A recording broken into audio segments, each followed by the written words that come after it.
There are many things that will kill Lyme disease, but from my experience, it is not a failure to kill the bacteria is the reason why people end up being sick or chronically ill from chronic neurological Lyme.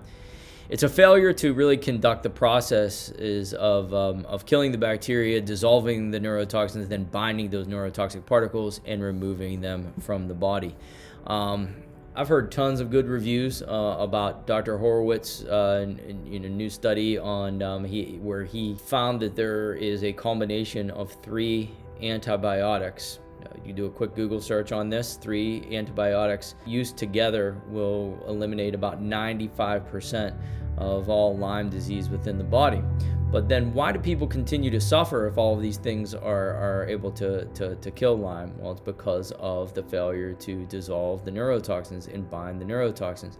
But I've heard of so many things that have killed Lyme disease over the years. Anything from oregano oil to monolaurin, a lot of different herbal remedies. For myself, it was SPK, which one of the main ingredients is going to be monolaurin. That SPK is by Kroger Herb. Rife machines and hyperbarics, far infrared saunas, but the list is pretty long as to what kills it. If you are about to begin a new regimen in order to kill and concentrate on killing the Lyme bacteria, what I think is really the easiest and best way to start is just like we learned in grade school. Just start on a piece of paper, put a line right down the middle of that piece of paper, put another line across it, and make a T-chart. On the left, you have your positives, and on the right, you're going to have your side effects. And I think that for each treatment, that's what you should do. So maybe a piece of paper that has 1, 2, 3 T-charts across the top, 4, 5, 6, 7, 8, 9 different T-charts, weighing the positives and the negatives of each treatment on which you want to try to go forward. Kill Supplement PDF.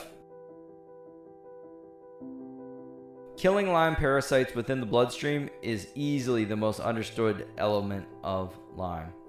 There are many antibiotic prescriptions, pharmaceuticals, herbals, energy medicine, vibrational treatments that will kill the Lyme in your bloodstream. Co-infections will occur. Arm yourself with the information needed to kill bacterial, viral, fungal, and yeast infections that pop up throughout your fight. Those with chronic Lyme become more susceptible to viral and bacterial infections because of the allostatic load. Items that I always have in my medicine cabinet. Number 1, SPK formula. In case I get another tick, my son gets ticks. That's made by Kroger Herb. For me, that was the most effective killer of the Lyme and co-infections. Oregano oil. This is made by North American Herb and Spice. It's P73. It's the strongest one. If I feel like I'm getting a little bit sick, I take a few drops of oregano oil and it disappears quickly. I use the super strength. There's a regular and a super strength. Cyanurega. Because of a past mold exposure, every year now I get sinus infections. Cyanurega. It's a sinus spray. It has oregano oil in it, also made by North American Herb and Spice. Will crush a sinus infection in probably a couple hours, I would say. VSC, regular strength, and then there is red that is super strength. It is called VS-C. It's made by Nature's Sunshine. Basically, if oregano oil doesn't work to kill whatever bacterial issue you have going on top of Lyme, then it's probably a virus, and VSC is going to kill it. Glutaquick is a sinus glutathione spray, and it's actually made by the company Glutaquick. I had exposure to black mold, and what this does is it puts glutathione into the sinuses as well as respiratory tract, and really helps to move out any toxins from the sinuses, from your throat, and from your lungs. Candy kill. This is a potent candida killer.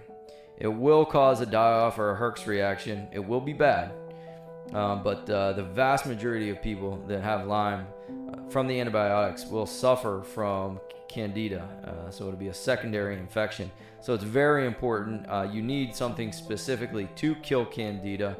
Bacteria, antibiotics, antivirals, they will not work. You need something specifically for candida. So that's the one I use is Candy Kill. That's made by Nutritional Frontiers. You have to be careful. Then Ormus colloidal silver.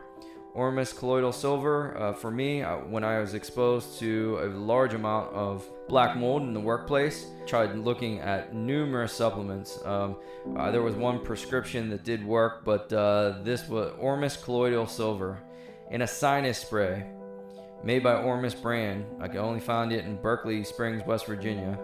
The only thing that really crushed the black mold in my sinuses. So Lyme are beast mode smart bacteria, and it's truly you versus them. So choosing antibiotics and the right antibiotics and having the right weapons in your medicine cabinet, very important. So I still have yet to see a one-size-fits-all answer to Lyme disease or any chronic illness for that matter.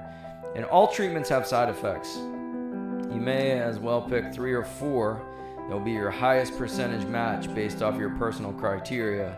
A personal criteria, evidence-based, or it can be pharmacological testing. And pharmacological testing is a good place to start. It's usually covered by insurance.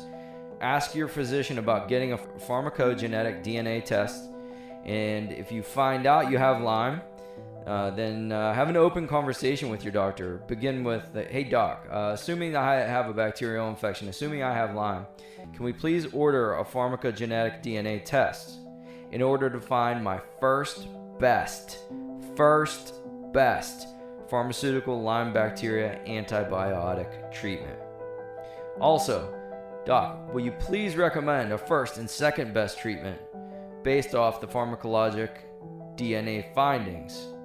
And what I found is most doctors get very excited when their patients become activated and engaged in building their own personal health plan. Build your plan and track your progress on crowd curing. Build your plan, track your progress every single day on crowd curing. Pharmacological testing, what works best for you? There is no blanket recommendation, and most of the time medicine is trial and error. Some medications work better for different people. There will always be a first best, a second best, a third best.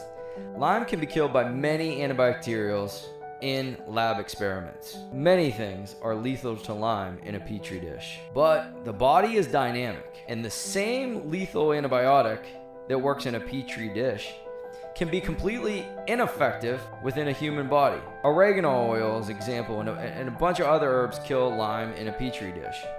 But if Lyme is so easy to kill in a petri dish, then why don't antibiotics and antibacterials like oregano oil have a 100% success rate in humans? And why does Lyme become chronic? The answer is the constant reinfection and the biofilms. Lyme's a superbug. Superbugs require a multifaceted healing plan. Antibiotic saturation and depth absorbing into the muscles and your organ cells are hugely important. The more absorption, the better, as these ruthless bacteria drill into your organs, your heart, your liver, your brain, and they are invasive. They need to be killed. Antibiotics must reach the muscles, the organs, and cross the blood-brain barrier. This is huge. So when treating Lyme, you must be taking something that will cross the blood-brain barrier.